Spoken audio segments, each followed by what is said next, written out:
नमस्ते, स्वागत छ यहाँहरू सम्पूर्णलाई मेरो नेपाल युट्युब च्यानलमा। म हुँ अस्मिन आले। तपाईहरुको लागि आज म भिडियो बनाउन गइरहेको छु दौ र दोन्ना। पक्कै पनि दौ र दोन्नाको बारेमा पनि जान्न एकदमै जरुरी रहेको छ। दौ भनेको चाहिँ कस्तो है, दौको अर्थ हुन्छ कस्तो र दोन्नाको अर्थ हुन्छ कस्तो प्रकारको है। दोन्ना भनेको चाहिँ कस्तो प्रकारको। आज म तपाईहरुको लागि भिडियो बनाउँदै छु दौ र दोन्ना। दौ भनेको चाहिँ कस्तो है, दौ भनेको चाहिँ कस्तो। अब हामीले दौ राखेर सेन्टेन्स बनाउनु पर्दाखेरि दौको पछाडि सिधै देश है, दौको पछाडि देश लाग्छ है। दौको पछाडि कुनै पनि इक्युसी र नाक्युसी अर्थात् कुनै पनि नाउन लाग्दैन है। दौको पछाडि देश लाग्छ। र त्यस्तै गरिकन दोन्ना है, हामीले दोन्ना राखेर सेन्टेन्स बनाउनु पर्दाखेरि दोन्नाको पछाडि इक्युसी नाक्युसी अर्थात् नाउन लाग्छ है। दोन्नाको पछाडि इक्युसी नाक्युसी अर्थात् नाउन लाग्छ। जस्तै 1 नम्बरमा हेरौँ, निहोन्गो वा दौ देशका है। निहोन्गो वा दौ देशका भनेको चाहिँ जापानिज भाषा कस्तो छ है। जापानिज भाषा कस्तो छ भनेको। निहोन्गो, निहोन्गो भनेको चाहिँ जापानिज भाषा, निहोन्गो। दौ देशका है, कस्तो छ। दौ देशका भनेको चाहिँ कस्तो छ भनेको। अब यसको एन्सरमा हेरौँ, मुजुखासी इ देश है। मुजुखासी इ देश भनेको चाहिँ गाह्रो छ है, गाह्रो छ भनेको है। मुजुखासी इ भनेको चाहिँ गाह्रो, गाह्रो छ भनेको। अब त्यस्तै गरिकन दौ राखेर हामीले अर्को एउटा सेन्टेन्स बनाऊ, निहोन रेउरी वा दौ देशका है। निहोन रेउरी वा दौ देशका भनेको चाहिँ जापानिज खाना चाहिँ कस्तो छ है। जापानिज खाना कस्तो छ भनेको। निहोन भनेको चाहिँ जापान है, निहोन भनेको चाहिँ जापान। अब रेउरी है, रेउरी भनेको चाहिँ खाना है, डिस रेउरी। दौ देशका कस्तो छ है। निहोन रेउरी वा दौ देशका भनेको चाहिँ जापानिज खाना चाहिँ कस्तो छ भनेको। अब यसको एन्सरमा हेरौँ, ओइसी इ देश है। ओइसी इ देश भनेको चाहिँ मिठो छ भनेको है। ओइसी इ देश मिठो छ भनेको। अब प्रेजेन्ट नेगेटिभमा अर्को एउटा सेन्टेन्स बनाएर हेरौँ, निहोन्गो वा दौ देशका है। निहोन्गो वा दौ देशका भनेको चाहिँ जापानिज भाषा चाहिँ कस्तो छ।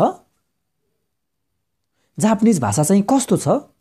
मुजुखासी कुनै देश, मुजुखासी कुनै देश भनेको चाहिँ गाह्रो छैन भनेको। मुजुखासी इ है, मुजुखासी इ भनेको चाहिँ इक्युसी है अर्थात् इ एड्जेक्टिभ।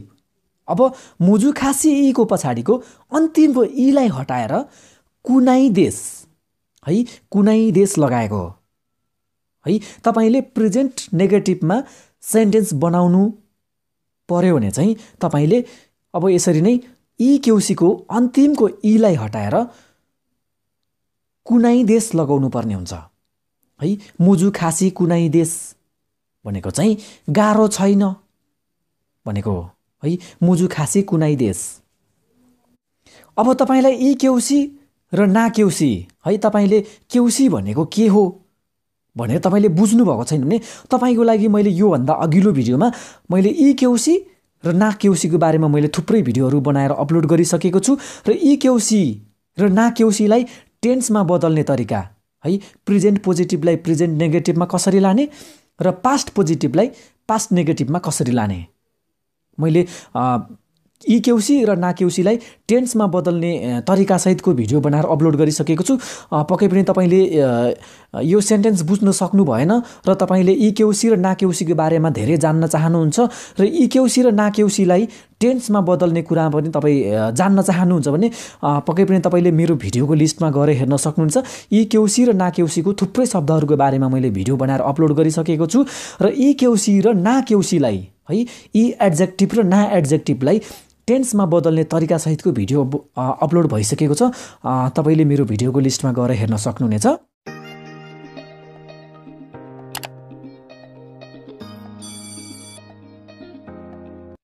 अब लागौँ 4 नम्बरतर्फ। निहोन्गो वा दौदेशिताका है निहोन्गो वा दौदेशिताका भनेको चाहिँ जापानिज भाषा कस्तो थियो है जापानिज भाषा कस्तो थियो भनेको है। अब तपाईले कस्तो थियो त है तपाईले गाह्रो थियो भनेर भन्नु पर्यो भने चाहिँ तपाईले कसरी एन्सर दिन सक्नुहुन्छ त भन्दाखेरि मुजुखासी कात्ता देश है मुजुखासी कात्ता देश भनेको चाहिँ गाह्रो थियो भनेको है। अब तपाईले पास्ट पोजिटिभमा है पास्ट पोजिटिभमा चाहिँ तपाईले यसरी एन्सर दिन सक्नुहुनेछ। मुजुखासी कात्ता देश है गाह्रो थियो। मुजुखासी भनेको चाहिँ गाह्रो है। मुजुखासी ई को पछाडिको अन्तिमको ई लाई हटाएर कात्ता देश है कात्ता लगाएको हो है। तपाईले पास्टमा सेन्टेन्स बनाउँदै हुनुहुन्छ भने तपाईले अब कुनै पनि ई केउसीको अन्तिमको ई लाई हटाएर तपाईले कात्ता देश लगाउनु पर्ने हुन्छ है। यदि तपाईले पास्ट पोजिटिभमा सेन्टेन्स बनाउँदै हुनुहुन्छ भने तपाईले ई केउसीको कुनै पनि ई केउसीको अन्तिमको ई लाई हटाएर कात्ता देश जोड्नु पर्ने हुन्छ है। मुजुखासी कात्ता देश है गाह्रो थियो भनेको। अब त्यस्तै गरिकन 5 नम्बरमा हेरौँ। निहोन रेउरी वा दौदेशिताका है निहोन रेउरी वा दौदेशिताका जापानिज खाना चाहिँ कस्तो थियो है जापानिज खाना कस्तो थियो भनेको। अब यसको एन्सर तलपट्टि हेरौँ। ओइसी कुना कात्ता देश ओइसी कुना कात्ता देश भनेको चाहिँ मिठो थिएन है मिठो थिएन भनेको है। ओइसी भनेको चाहिँ मिठो है ओइसी भनेको चाहिँ मिठो। अब मिठो थिएन है मिठो थिएन भन्नु पर्दाखेरि चाहिँ ओइसी है ओइसी है ओइसी को अन्तिमको ई लाई हटाएर कुना कात्ता देश है। तपाईले ओइसी को अन्तिमको ई लाई हटाएर कुना कात्ता देश है पास्ट नेगेटिभमा बनाउनु पर्यो भने चाहिँ ओइसी कुना कात्ता देश है अन्तिमको ई लाई हटाएर कुना कात्ता देश लगाउनु पर्ने हुन्छ है। मिठो थिएन है ओइसी कुना कात्ता देश भइसकेपछि अब यसको अर्थ हुन्छ मिठो थिएन। अब त्यस्तै गरिकन दोन्ना राखेर हामी सेन्टेन्स बनाऊ। दोन्ना राखेर हामीले सेन्टेन्स बनाउनु पर्यो भने चाहिँ दोन्नाको पछाडि इक्युसी नाक्युसी अर्थात् नाउन है। दोन्नाको पछाडि इक्युसी नाक्युसी अर्थात् नाउन आउँछ। जस्तै 1 नम्बरमा हेरौँ। पोखरा वा दोन्ना माची देशका है पोखरा वा दोन्ना माची देशका भनेको चाहिँ पोखरा चाहिँ कस्तो सहर हो है। पोखरा भनेको चाहिँ पोखरा भइहाल्यो है सबैलाई थाहा भएकै कुरा हो। अब यहाँनिर दोन्ना है दोन्ना भनेको चाहिँ कस्तो खालको कस्तो प्रकारको। अब यहाँनिर दोन्नाको पछाडि माची है माची भनेको चाहिँ सिटी है नाउन आएको छ है। दोन्नाको पछाडि माची है सिटी भनेको चाहिँ नाउन हो है। दोन्ना माची देशका कस्तो सहर हो। पोखरा वा दोन्ना माची देशका पोखरा चाहिँ कस्तो सहर हो। अब यसको एन्सर तलपट्टि हेरौँ। सिजुखाना माची देश सिजुखाना माची देश भनेको चाहिँ शान्त सहर हो भनेको है। पोखरा चाहिँ शान्त सहर हो भनेको। सिजुखाना माची देश सिजुखा भनेको चाहिँ शान्त है सिजुखा भनेको चाहिँ शान्त। अब सिजुखाको पछाडि यहाँनिर ना है ना अल्फाबेट जोडिएको छ। अब सिजुखाको पछाडि किन ना आयो त है? सिजुखा देश पनि त भन्न सकिन्थ्यो नि होइन? तर तपाईँले यहाँनिर सिजुखा देश नभनिकन अब तपाईँले सिजुखाना माची देश भनेर भन्नुपर्ने हुन्छ। किन भन्दाखेरि सिजुखा भनेको चाहिँ ना केउसी है, ना एड्जेक्टिभ हो। अब यहाँनिर पछाडि माची है, नाउन सिटी है, माची भनेको चाहिँ सिटी। अब यहाँनिर नाउन आइसकेपछि तपाईँले यहाँनिर सिजुखाको पछाडि ना लगाउनु पर्ने हुन्छ है। पछाडि नाउन आइसकेपछि तपाईँले सिजुखाको पछाडि ना लगाउनु पर्ने हुन्छ है। किन भन्दाखेरि सिजुखा भनेको चाहिँ ना केउसी हो है, ना एड्जेक्टिभ, ना विशेषण। त्यसै कारणले गर्दाखेरि तपाईँले अब यहाँनिर सिजुखाको पछाडि ना लगाउनु पर्ने हुन्छ है। सिजुखाना माची देश है, शान्त सहर हो भनेको। अब 2 नम्बरमा हेरौँ, काठमाडौँ वा दोन्ना माची देशका। काठमाडौँ वा दोन्ना माची देशका भनेको चाहिँ काठमाडौँ चाहिँ कस्तो सहर हो है, काठमाडौँ चाहिँ कस्तो सहर हो भनेको है। काठमाडौँ भनेको चाहिँ काठमाडौँ है, दोन्ना भनेको चाहिँ कस्तो खालको, कस्तो प्रकारको है। माची भनेको चाहिँ सहर है, माचीको अर्थ हुन्छ सहर। दोन्ना माची देशका भनेको चाहिँ कस्तो सहर हो भनेको। अब यसको एन्सर तलपट्टि हेरौँ, निगियाखाना माची देश है। निगियाखाना माची देश भनेको चाहिँ चहल पहल सहर हो भनेको है। निगियाखा भनेको चाहिँ चहल पहल है, भिडभाड भएको, धेरै मान्छे आवत जात भएको है, निगियाखा। अब माची देश है, माची देश भनेको चाहिँ सहर हो भनेको। अब यहाँनिर निगियाखाको पछाडि ना कसरी आयो त भन्दाखेरि मैले तपाईँलाई अघि नै भनिसकेको छु, निगियाखा भनेको चाहिँ ना केउसी हो है। ना केउसीको पछाडि यहाँनिर माची है, माची भनेको चाहिँ सहर, यहाँनिर नाउन आइसकेको छ है, सहर माची है। सो त्यसै कारणले गर्दाखेरि पनि तपाईँले अब यहाँनिर निगियाखाको पछाडि ना लगाउनु पर्ने हुन्छ है। किन भन्दाखेरि निगियाखा भनेको चाहिँ ना केउसी हो है, ना एड्जेक्टिभ हो। त्यसै कारणले गर्दाखेरि पनि अब हामीले निगियाखाको पछाडि ना लगाउनु पर्ने हुन्छ है। निगियाखाना माची देश है, चहल पहल सहर हो भनेको।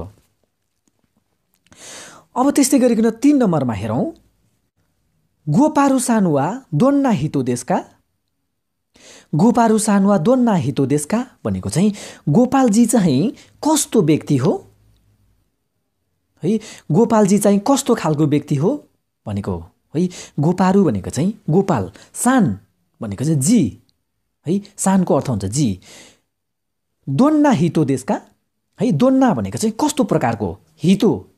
अब हितोको अर्थ हुन्छ व्यक्ति है, मान्छे, हितो। दोन्ना हितो देशका कस्तो खालको मान्छे हो भनेको। अब यसको एन्सरमा हेरौँ, सिन्सेचुना हितो देश है। सिन्सेचुना हितो देश भनेको चाहिँ दयालु मान्छे हो है, दयालु व्यक्ति हो भनेको है। सिन्सेचुना भनेको चाहिँ दयालु। अब सिन्सेचुको पछाडि ना अल्फाबेट आएको छ है, सिन्सेचु ना है। किन भन्दाखेरि सिन्सेचु, अब सिन्सेचु भनेको चाहिँ ना केउसी भएको कारणले गर्दाखेरि अब सिन्सेचुको पछाडि ना लगाउनु पर्ने हुन्छ है। यदि पछाडि नाउन आएको छ भने है, यदि पछाडि ना केउसीको पछाडि नाउन आएको छ भने, कुनै पनि नाउन आएको छ भने तपाईँले सिन्सेचुको पछाडि अब ना केउसीको पछाडि तपाईँले ना लगाउनु पर्ने हुन्छ है। सिन्सेचुना हितो देश। अब यहाँनिर हितो आएको छ है। यदि यहाँनिर हितो नआएको भए सिन्सेचु मात्र पनि भन्न सकिन्थ्यो है, सिन्सेचुना हितो देश। अब पछाडि हितो आइसकेपछि तपाईँले सिन्सेचुको पछाडि है तपाईँले ना लगाउनु पर्ने हुन्छ, सिन्सेचुना हितो देश। अब अर्को एउटा सेन्टेन्स बनाएर हेरौँ, दोन्ना सुपोचुगा सुकी देशका। दोन्ना सुपोचुगा सुकी देशका भनेको चाहिँ कस्तो खालको स्पोर्ट मन पराउनुहुन्छ है, कस्तो खालको स्पोर्ट मन पराउनुहुन्छ भनेको है। दोन्ना भनेको चाहिँ कस्तो खालको, कस्तो प्रकारको। अब यहाँनिर दोन्नाको पछाडि सुपोचु है, स्पोर्ट है दोन्नाको पछाडि स्पोर्ट आएको छ है नाउन स्पोर्ट भनेको चाहिँ नाउन मैले तपाईलाई अघि नै भनिसकेको छु दोन्नाको पछाडि नाउन है दोन्नाको पछाडि नाउन आउँछ भनेर मैले अघि नै भनिसकेको छु दोन्ना सुपोचुगा सुकिदेशका है कस्तो स्पोर्ट मन पराउनुहुन्छ भनेको है दोन्ना भनेको चाहिँ कस्तो खालको सुपोचु भनेको चाहिँ स्पोर्ट सुपोचुको अर्थ हुन्छ स्पोर्ट अब यहाँनिर गा पार्टिकल आएको छ है अब हामीले यो अवस्थामा चाहिँ गालाई चाहिँ साइलेन्समा राख्नुपर्ने हुन्छ है यहाँनिर गाको कुनै पनि अर्थ रहँदैन तर जापानिज भाषामा तपाईले सेन्टेन्स बनाउँदै हुनुहुन्छ भने तपाईले गा लगाउनु पर्ने हुन्छ है गा पार्टिकललाई गा पार्टिकलको एक्ज्याक्ट अर्थ हुन्छ तर है गा पार्टिकलको एक्ज्याक्ट अर्थ हुन्छ तर है गा पार्टिकललाई चाहिँ हामीले कतिखेर तर भनेर बुझ्नुपर्ने हुन्छ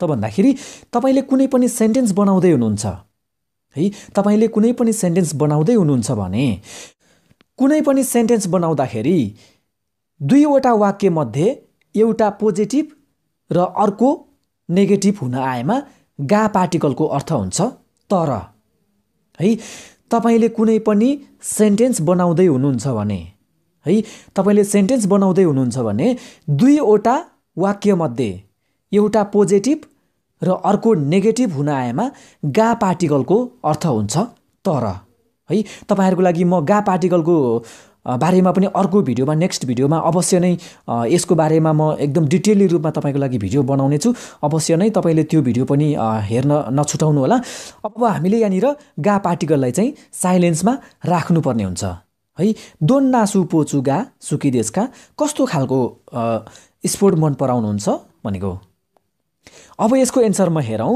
तेनिसुगा सुकिदेश है तेनिसुगा सुकिदेश भनेको चाहिँ टेनिस मन पर्छ भनेको है तेनिसु भनेको चाहिँ टेनिस तेनिसु भनेको चाहिँ टेनिस सुकिदेश भनेको चाहिँ मन पराउँछु भनेको है सुकिदेश मन पराउँछु